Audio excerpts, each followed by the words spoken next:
So here's the situation. When we bought this home, it had a combination of tile and carpet, as you can see here in the living room. But as you can see, it's pretty disgusting.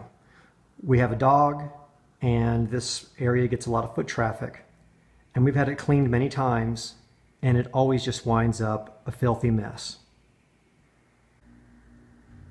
Rather than keep cleaning it, or even replacing it as it needs now, we'd like to just get rid of it and replace it with this. A nice wood laminate.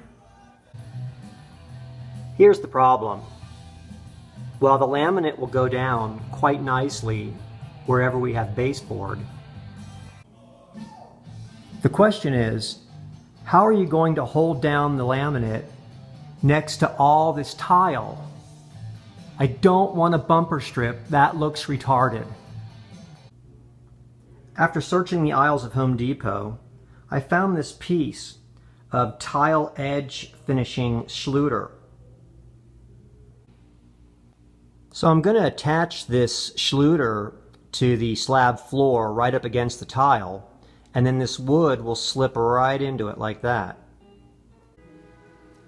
Okay, so I tacked down this schluter with just some thin set, and it's holding up and looking pretty good.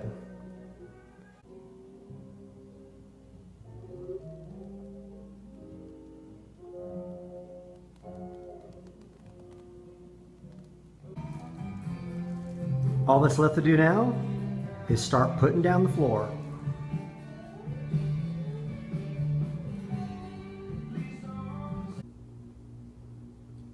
And there you have the finished product.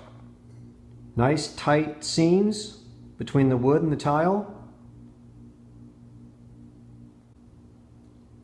Who says you can't run tile up against laminate without a bumper strip? And just for fun, I ran it up the wall behind my TV.